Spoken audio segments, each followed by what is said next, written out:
Whether there is a family business or not, this comes up a lot. It's a little tougher with family business because you have different dynamics going Right. on. But it is an area families typically get stuck. Fair is an emotional equation. It's not a math equation. So Hmm.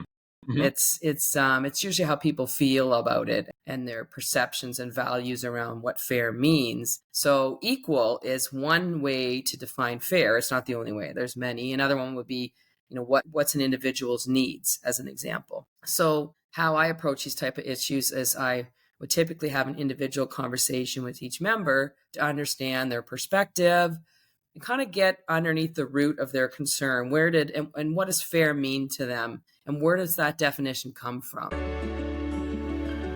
This is the Future Ready Advisor, a show about transforming your financial advisory practice. I'm your host, Sam Sivarajan, a wealth management consultant, behavioral scientist, and keynote speaker. In this podcast, I dive deep into the real challenges advisors face and bring you insightful conversations with top industry experts. Together, we'll explore practical strategies grounded in behavioral science to help you better serve your clients, optimize your time, and build a future-ready practice. Hi, everyone. I'm your host, Sam Sivarajan. Welcome to today's episode of the Future Ready Advisor. Today, I'm joined by Kim Seegers-Robinson, a family business advisor and expert who helps families navigate the conversations that matter most, but often happen least. While many professionals focus on tax, legal, and investment strategies, Kim works at the heart of family business, communication, relationships, and legacy. Today, we're going to talk about what I call the soft stuff. That's actually the hard stuff, and why advisors need to be comfortable going there if they want to truly support their clients across generations. Kim, welcome to the show. Thanks, Sam. This is a very timely conversation, and I'll get on to why this is something that is resonating with me over the last few weeks and months. But let me start. You've spent years working with families and family businesses. Perhaps maybe you can share your journey. What led you to this space and what I call the soft stuff of family business became your focus? Thanks, Sam. I think I've spent majority of my career in the consulting type activities. And so I developed a deep interest in business overall and came to really appreciate the entrepreneurial spirit probably in the last 15, 20 years. And everywhere from farmers to manufacturers to commodity traders to retailers, there's a real diversity of types of business, which always keeps us interested and engaged. On a personal note, I personally grew up with a somewhat, that's probably an understatement, dysfunctional family. And this has really given me great empathy for those that are experiencing the same. And it's given me a lot of passion for helping people work through those issues and communicate better and push past those dynamics to something more healthy. So that experience has helped me sit, kind of in difficult moments with families, whether they're in a business or not, and stay with them and guide them to where they want to head without feeling any judgment or feeling like I need to get involved. It doesn't trigger me at all. Maybe because I grew up with some of it. It just is something I can cope with a little more easily. Yeah, you hit on something very important here, Kim. When you say sit with them, go through some of these issues, etc., it's what people would, as I said in the intro, probably characterize as soft, but it's anything but soft. It's some of the core issues that drive, some of the technical solutions that we as advisors are used to giving. And it's not that those technical solutions aren't important, but without getting to the bottom of some of these core issues, some of these core emotions, some of these core values, you perhaps might be missing the boat, right? Would you agree with that? Yeah, they really go hand in hand. Like there's not one of those things that's more important than another. To have like an effective plan for your business, your family, your life, your wealth, you need to have all of those things working well together. And part of the problem is they often don't. True. In one of your articles, you've highlighted the fact that 60% of family business failures are due to a breakdown in trust and communication, not taxes or legal structures. It sort of surprised me when I saw that stat, but when I thought about it, that makes sense to me. Why do you think so many advisors and families still struggle to address these softer emotional dynamics? Well, as humans, we generally try to avoid discomfort, generally True. speaking. Yeah. And that stat's an old stat. It's from a study done in 2003. It's been quoted in Harvard Business Review a number of times, but by Williams and Presser.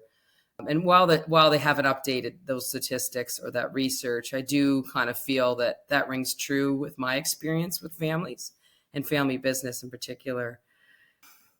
Succession is multidisciplinary, and part of the problem why that 60% is there is I don't think professionals are collaborating well together always. Mm-hmm. And so because it takes a village sometimes, because we all come at things from a different viewpoint, a different expertise. When it can work together as a team, really we can support the family in different aspects, and that's how I like to work. So families might worry a lot, they might complain a lot what's not working, but the devil they know is what they've swept under the carpet. If they kick that hornet's nest, what can happen? And so they don't deal with it, or they deal with it poorly. And it's an avoidance tactic. And so usually what they fear the most is what happens because they've left it so long. It's better to deal with it when it's just a couple bees in the nest rather than fully buzzing. So they'll leave the business, or there's a breakdown in the family, or they can't sit down at Thanksgiving dinner anymore, or don't spend time at the cottage together anymore, or go on the annual ski trip. These are big things, and so they're probably just not dealing with it because they're fearful of the worst, and then the worst happens.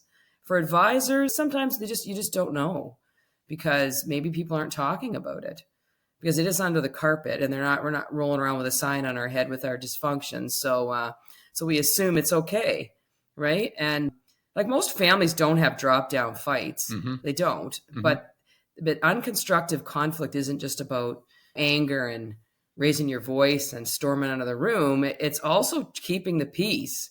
Keeping the peace is just as destructive because it comes calling. That carpet gets pretty full of stuff. So we start tripping over it. And advisors might be nervous about asking them these questions because maybe I'm concerned about what's going to come up or whether I can help them or not. Yeah, it's a very fair point. By asking the question, you might be opening up a floodgate that you're not in a position to handle if anything is coming. But more importantly, I suspect many advisors may feel that they're poking into areas that the client or the other person may feel is none of their business, right? Yes. Yeah. And there's a difference from being curious and understanding what's going on for them than trying to diagnose things, right? So it's if we think we have to solve everything, then we probably won't ask. And we don't have to solve everything. It's about maybe caring with the human being, asking what's going on with their family. I'm asking what's going on with the family business, just understanding that in their perspective, from a perspective of how can I help? And how can I help doesn't mean I have to solve it. It can mean I know somebody or I can help you with a piece of it. So it's really thinking about what are all the problems my clients could have and do I have the support system around to help them if I come across this. That's an important point you made, and I just want to reflect on that a bit. We don't have to be solving the problem. And it reminds me of the conversations that we would have with loved ones or with friends. I mean, we're not necessarily trying to solve every problem, but empathy and caring for that other person, you would ask about things that are important to them. You would dig a little bit deeper, go beyond last night's hockey game or the weather today, etc. You would ask about these things, right? Yes. It's a nice mindset to have when you're going into your client discussions and meetings. Just be your authentic self, show empathy, be like you would be with your friends or with your family. Yes. Now, one of the things I said at the beginning, this topic resonates deeply with me, particularly in recent months. And I'll share the story that got me here. So I recently had a business owner that I know very well for decades. let's call him John, who reached out to me in early December to start talking about his business succession, wanted some advice and some ideas from me. And we had planned to revisit things after the holidays. Now, I just want to put this into context. He was in his mid 60s and from all I knew, quite healthy. But Mm. you can probably guess, he sadly passed away in late January before we had that conversation. And for me, it still rankles. It's still a stark reminder that we don't always have the time we think we do for any of us. How can advisors help families understand the urgency of having these conversations before it's too late? Again, walking that fine balance. Yeah, well, first of all, I'm sorry to hear that. That's tough. And if you were going to speak to them, I'm sure that you had a strong personal connection. And he obviously went too young. Yeah. And I'm sorry to hear that. So, in my experience, taking a look at like, why don't they do it? Why do they put it off? Why is there another day to discuss this? Well, succession is daunting, right? Mm. Like, there's a lot of decisions, and business owners are super busy, either putting out fires or putting in investments of their time and energy into growing the business and handling risks, all the things we know. It's not easy. And a business, when you've put your blood, sweat, and tears into it, is part of your identity. Mm-hmm. So tossing that around is about discussing change and identity, and they're in the mode of growing and advancing. So, that's their mindset in my experience. Sometimes they're not. It depends how many generations. Like, first generation will be the toughest. Second can be two. And as we get along, maybe our identity isn't strictly the business, but everybody's different. So one way I've found into that is to talk about, okay, what if something happens to you? The proverbial bus, right? I continue the beer truck, hopefully, but but I continue to be baffled why it's more comfortable to talk about being dead than being retired for a business owner, but it is. Mm-hmm. So it's a way in, because questions like, if something happened to you, how would the business do? Like, how would it fare? Do you feel like you have everything in place? Do you feel like people are ready?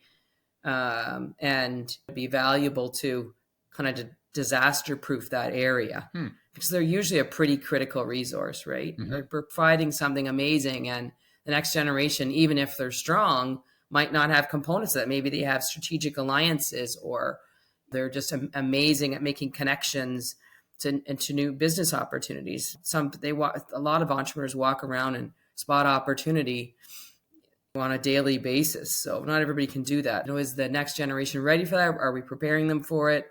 So really, it's a strategic way into succession. Like, you're still thinking the same type of things, but you don't necessarily have to press the retire button.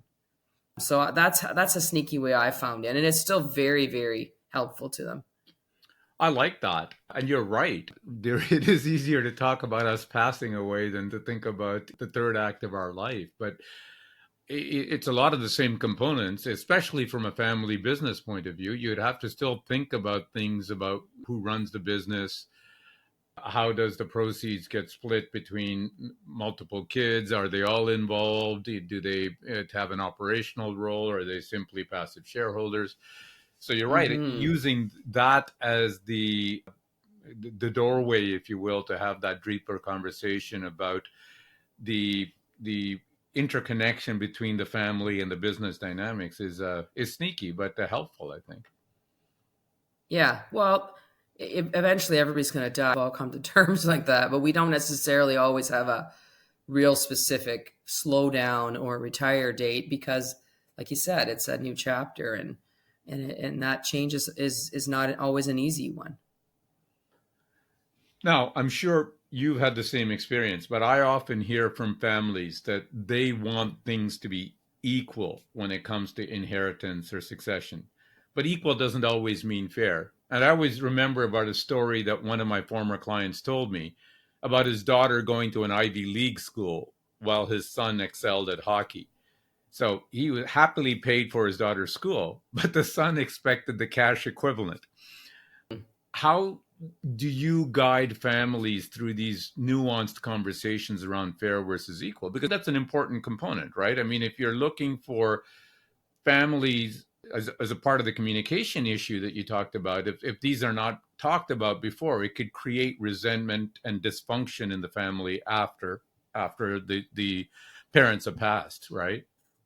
Yes, yeah. And you've picked up on a common one. Whether there is a family business or not, this comes up a lot. It's a little tougher with family business because you have different dynamics Right. going on. But it is an area families typically get stuck. And fair is an emotional equation. It's not a math equation. So it's usually how people feel about it and their perceptions and values around what fair means. So equal is one way to define fair. It's not the only way. There's many. Another one would be what's an individual's needs, as an example. So how I approach these type of issues is I would typically have an individual conversation with each member to understand their perspective and kind of get underneath the root of their concern. And what does fair mean to them? And where does that definition come from? So siblings in business in particular are known to be the toughest model, because you think that would be not tough because we grew up with the same value system, grew up with the same parents. We've had to deal with each other longer than any relationship in our life. However, there's little things that happen along the way that create competition and sibling rivalry, and none of us are generally taught how to do conflict or communicate well, sadly. Hopefully we figure it out along the way. I'm personally getting better with age. I hope that keeps happening. And the other thing is to really step back and understand the parent's intent. So I've rarely met a parent that has negative intent about their children. It's pretty rare. So assuming positive intent, what was that? And where did that come from? So then after you have these individual conversations, you have some good information about everyone's perspective, then you can really understand where they're on the same page, where they're different, and maybe the root of where this has come from, because likely that's not the first time that sons felt something unfair. Like it didn't just come up around this. I'm sure there's other scenarios along the way. And when it's a family business and this comes up, fair versus equal, which happens even more, I'm usually looking at what's behind it. I categorize issues into three types. The first is it a system issue, like their structure or processes, or in the business they have unclear roles, or maybe they don't have a family employment policy and therefore it's a secret how much everybody gets paid. You know what I mean? That can create problems. The second is a relationship issue. So what are the interpersonal dynamics between people? Is there trust? How is there conflict and communication issues? Or is it a development issue where an individual has some areas where they can develop and be better? And often it's all three. And families usually focus on the relationship side, that, this person doesn't get along with this person. But if you dig down in there, there's usually a system that's off. So can you identify where it really came from? So then when I bring the family together, we talk about these things and categorize them together. And so that's to get on the same page as where we are. Then we fast forward to the future and say, well, what does fair mean? Like to each of us. And what's the family definition of fair? And then let's apply the Ivy League school situations to that definition. How does it apply with that on the table? Really, you're trying to shift them from past grievances into what do we want the future to look like, because these parents are still alive and there's a lot more coming with their legacy planning, right? And so this little stuff can seem trivial, and we'll say, oh, that's just Johnny, or Johnny doesn't understand Susie, or whatever. But the greatest gift parents can give their children is to address this situation. It's, as you said, after they're gone, there's no resolving it. There's no understanding their intent. And we make up stories as human beings, make assumptions, and make a story that doesn't even exist. So do I want to have a legacy that's uplifting for the future generation? Do I want them to have Thanksgiving? Do I want them to go skiing together annually, whatever it is? Or do I want to leave open wounds that are going to create conflict? And some of those conflicts can go deep into multi-generations into the future, even though this seems like a simple thing. So it's really important to understand everyone's perspective, the parents to give their context, define what fair means as a family and move from that point onwards.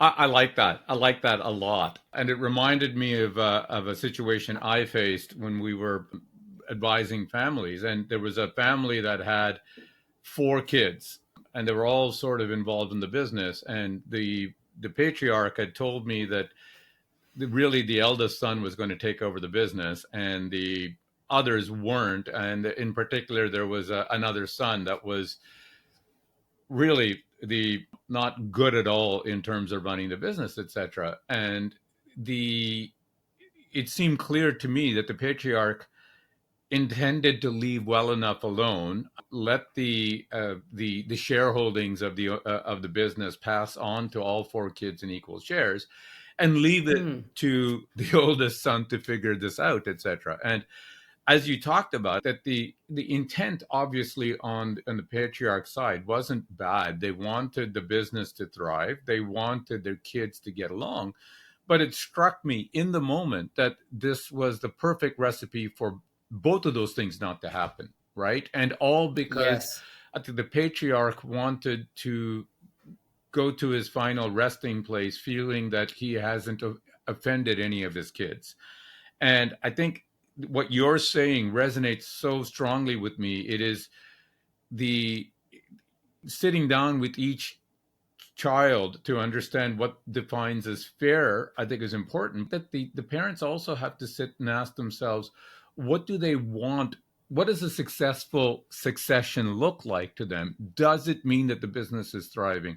Does it mean that the kids are coming together for Thanksgiving and Christmas, etc.? And if those are some of the goals, if you will, then what might be standing in the way of achieving those goals? And what can the parents do now while they're alive to kind of position this in the right way and put all the pieces in place? Because after they're dead, it's too late for them, and it's too late for their kids, right? Well, sometimes people just want to be heard and acknowledged. So there's fair outcomes, there's fair process, and there's fair treatment. So when someone says, I don't feel like this is fair, I'm curious what wasn't fair, because I found people can live with an outcome that wasn't their choosing if they feel the process and their treatment was fair. So sometimes we end up in it, you pay for consulting dollars and our family sits around and we ended up where we started. But everybody's okay. But everybody's okay, and trust is grown and communication is on the table. So that is a positive outcome, because we were heading somewhere way worse if that person wasn't acknowledged and heard. Oh, Kim, that is so good and so powerful. I love it. You're absolutely right. It's the process, as they say, it's equal opportunity versus equal result, right? I mean, fair Mm-hmm. opportunity versus fair result. That is very, very powerful. If the process looks fair, appears to be fair, etc., I would suspect that most kids would be okay with an unfair outcome. Yeah, it's usually crazy stuff. I mean, assuming everybody's has some level of personal maturity, it's usually stuff like I didn't feel like I was included. And that stuff grows arms and legs of its own. Hmm. Yeah, you're very right. Yeah. Now, let's talk about the elephant in the room. Many advisors would worry about opening the proverbial Pandora's box, right? They don't feel Yeah. trained to deal with complex family dynamics. I mean, really, which one of us are, right? But what advice do you have for advisors who want to offer what you said at one point, light touch support on the soft stuff without getting in over their heads? Yeah. Well, I completely get it. Like you're probably advisors are probably worried about like I don't want to make it worse, or what if I say the wrong thing? And and really you have to just kind of ask yourself what's your goal in the situation. Your goal in asking those questions isn't to stir up Pandora's box. It's to be a bridge. Mm, And so if you know that you're a bridge and that's how you position yourself, because you're bridging to either light support you can provide or deeper support that you've partnered with or can refer to, hmm right? So, because the question you have to ask yourself is what happens to those plans that have been created for them if these family issues are surrounding it? mm, Like, mm. what's going to happen? And the odds of you keeping that intergenerational wealth in your practice are probably going to go way down if there's a blow up, right? Because they're going to blame everybody but the kitchen sink on that. Mm-hmm. So it's not really about protecting yourself. It's about really saying, like, is this plan feasible given that family situation, and does this person need help? Now, if they refuse help or they don't want to pay for help, some people you can't help, and that's fine. You've tried, because an advisor is part of a family's inner circle, Mm-hmm. right? Mm-hmm. It's an amazing relationship. I have so much respect for, and you can be curious with a light touch on things like, what is their legacy Mm-hmm. beyond the money? What do they want it to be? Do they have concerns or worries or things that are keeping up at night as it relates to family relationships, the business legacy, their personal legacy? I'm sure lots of advisors ask them if their will is up to date. Right. Many people are not. And I personally like to see, like, the will is obviously very important. I'm not a lawyer, but I do understand the criticalness of that document. And I also think there needs to be instructions with that aren't legal. Some people call it a love letter, Letter of wishes. and it's letter of wishes. It's not meant to be. It's not binding, Mm-hmm. but it helps people know what to do that can create conflict. So I'll give you an example personally. My husband's parents both recently passed 28 days apart. Wow. They were 94. They had a good life. There was a lot going on in that period. And while they had their major paperwork in order, and the siblings were on the same page, 3 siblings, no one was ever clear whether there was going to be cremation or not. And so there was some debate on that. And there was a family plot, and there'd been some drama with other family members about who gets buried where in this plot, and some miscommunication about how many urns could go in that plot. At any rate, long story short, they got to a good place, but it would have been so much easier if that was written down rather than telling one person at a time and having confusing instructions. So that's something I would definitely encourage clients to have written down. Anything, I mean, I realize celebrations of life or funerals or whatever one chooses is about the living. It's just the living or grieving, and the living might not agree. So why not take that pressure off everybody and make it easier for everyone and give some basic instructions? I've left instructions that I want all my shot glasses of collectible around the world passed out with some stiff liquor, and then everybody can keep the one they want. You know what I mean? That's silly, but my kids will smile and they don't have to think about doing that. It's written. It's a silly bullet point. However they want to do, it's up to them.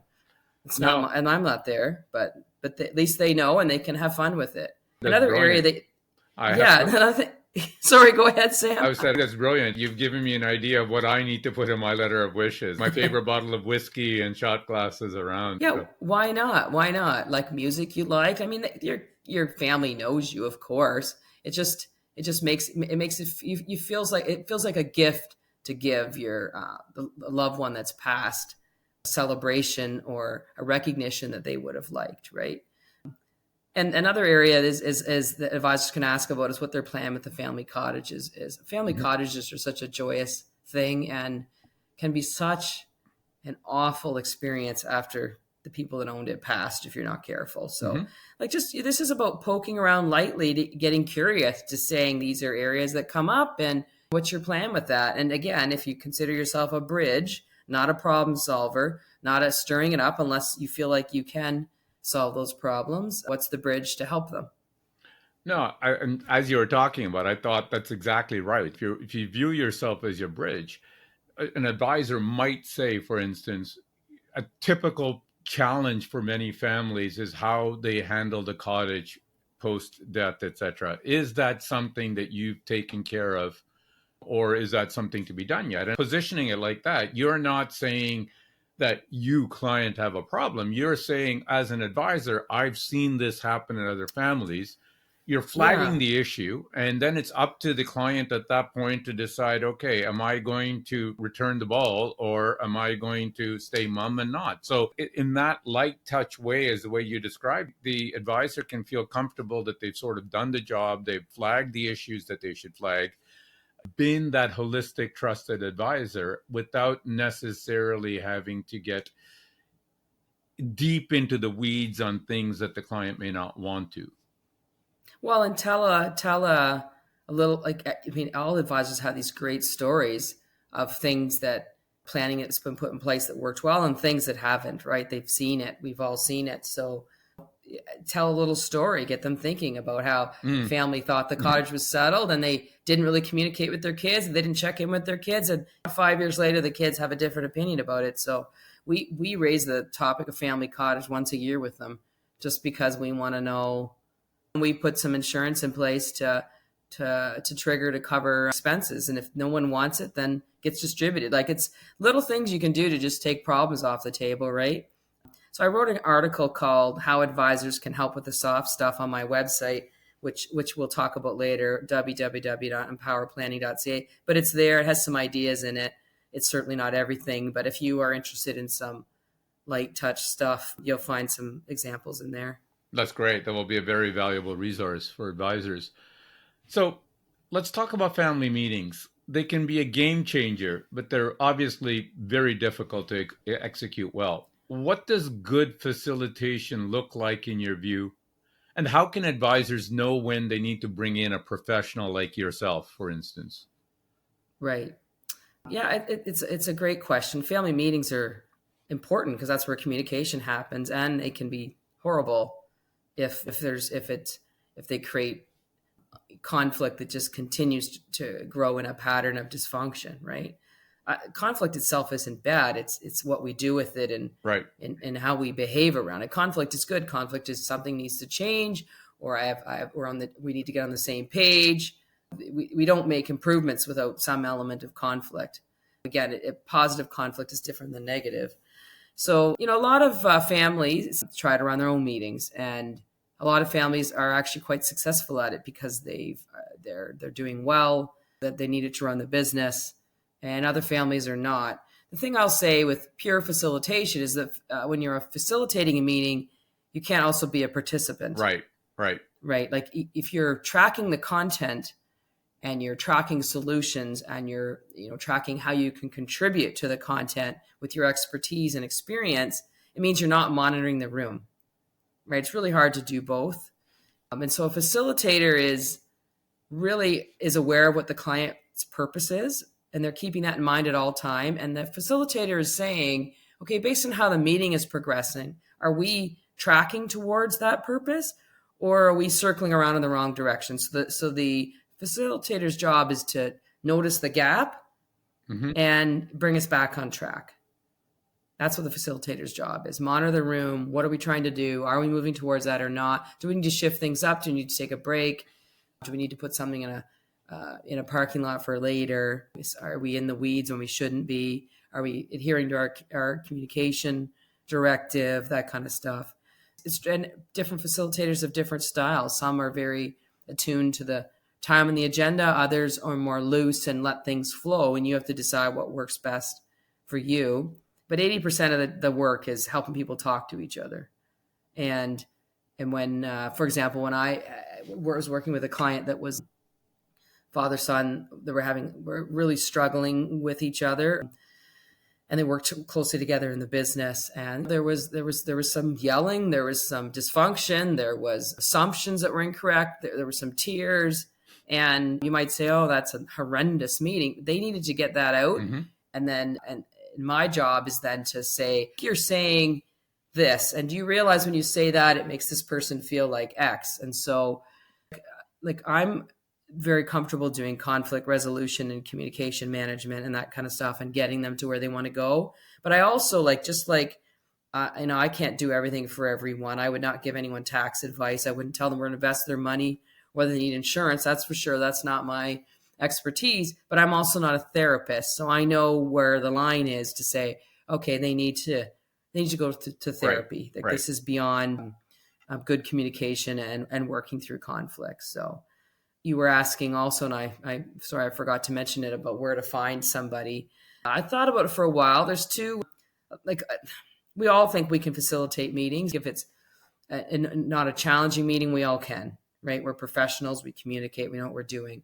If there's going to be some challenge to it, and if you really need that meeting to be super productive, it's better to have somebody with a facilitation expertise do it, because that's what they do. So there's an association called IAF, which is the International Association of Facilitators, and there's a Canadian chapter. So you can go on their website and find a list. The problem is that list is hard to sort, so it might take you 100 years, but it is there. I hope they continue to get it better. But that organization, they have people that are endorsed facilitators, certified facilitators, and they've had to go through a process of vetting, and they have to go through a process of keeping current. And then, of course, I think a lot of advisors have heard of the Family Enterprise Advisor. There's a directory, and that directory is quite good to sort. And there's a lot of people that take those courses, and it's fantastic for that multidisciplinary approach, because you've got lawyers and accountants, financial advisors, bankers, etc., all on there taking those courses. And it's what you want to make sure for facilitation is that people have that soft stuff. So you might want to sort by, because they have a great sorting system, dispute resolution and facilitation as an example. Right. Then you're going to get people in your area that have that focus. Because if the person's primary focus is technical, it means their primary focus isn't the soft stuff. And you have to kind of decide what the person needs. Yeah, that's great. That's great advice. Now, Kim, you've worked with many families over the years. Is there a story or experience that stands out where a small shift in communication or mindset made a big difference in preserving both the wealth and the family dynamics? Yeah, I've got quite a few. One that comes to mind is a family that has multiple businesses that are interrelated, and there's 3 siblings in the business. Luckily, all siblings are hardworking and smart and committed, so we're starting from a good base. And the father he's second generation. I call him first because he's changed the business so much.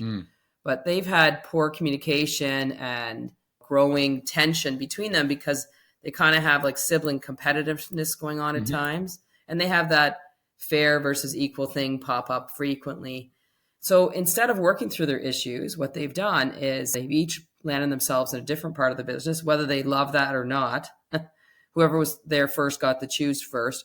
And they're really running as silos. Wow. So when you're looking in family businesses or any business, if you see people deliberately running as silos, which is a good business strategy, but when they're avoiding the overlaps areas, that's an avoidance tactic. And so, well, as long as dad is there to handle the overlap areas and address the bickering and kind of be the vote that reigns supreme, works.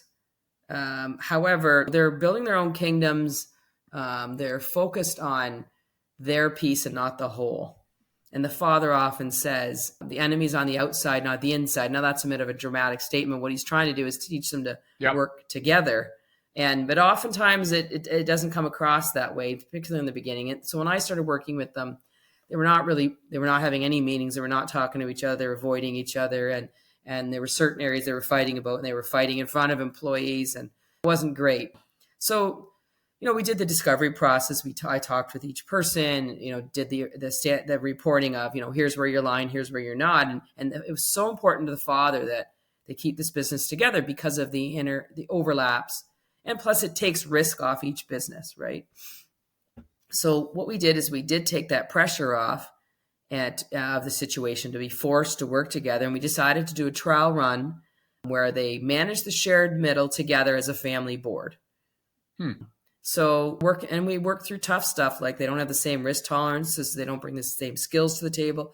Some of them make decisions very differently than others, and they're slowly improving. And now it's been a while. Like I don't meet with them monthly, sometimes not even quarterly, depends on what's going on in their business.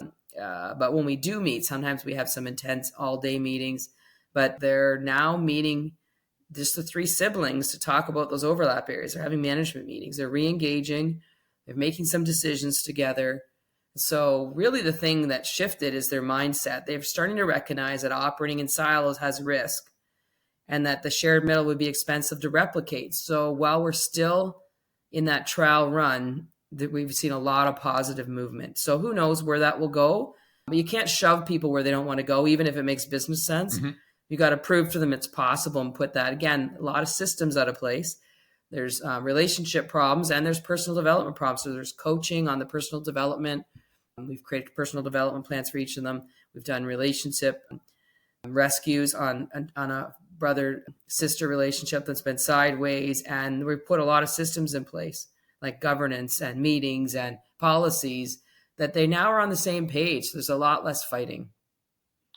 I like that. And I think the one thing that kind of resonated with me is that it's a process, right? I think avoidance isn't solving the problem, but if it's genuinely important to you, you'll start the process, and the process will have to be refined and evolve over time, etc. But it's like anything else that if you're expecting problems that have been lingering for a long time that haven't been addressed that are going to get solved overnight with the magic wand, that's not realistic. But if you accept that there is both that the status quo doesn't work and that there is a future state that you would like to get to, I think those are the two key points that are key endpoints that you need to start from. And then the process, you get a professional like you or other professionals to kind of help you where you need it, and you can work through that process.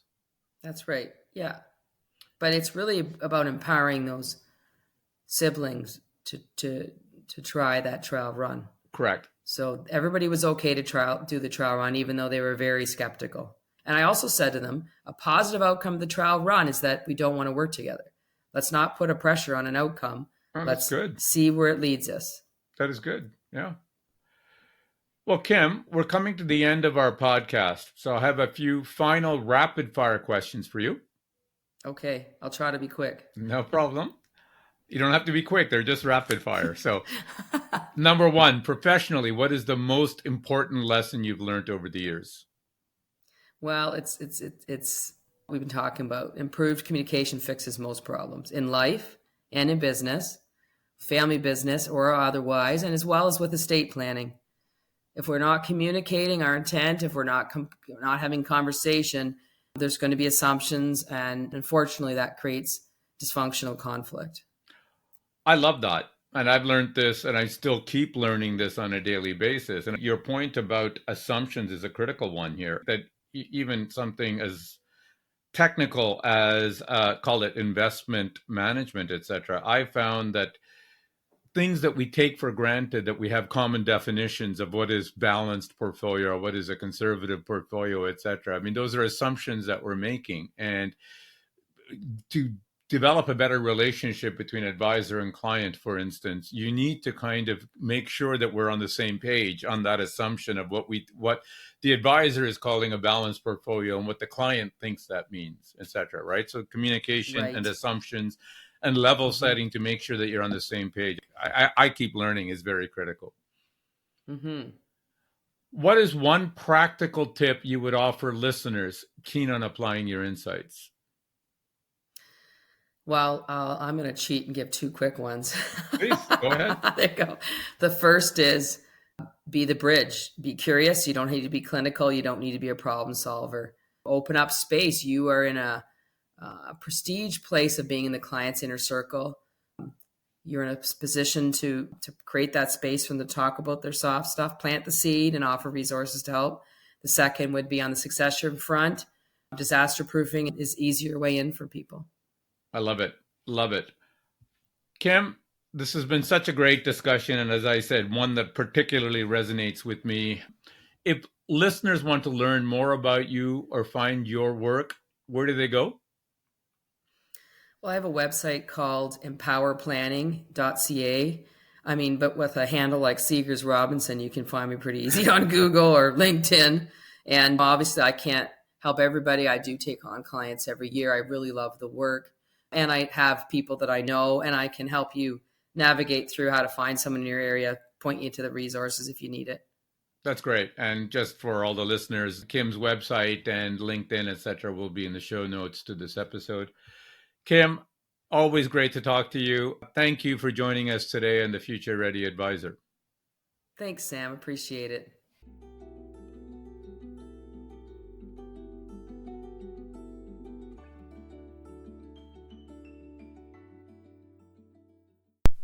In this episode of the Future Ready Advisor, I spoke with Kim Seegers, a family business advisor, about why communication, not tax or legal planning, is the real engine of intergenerational success.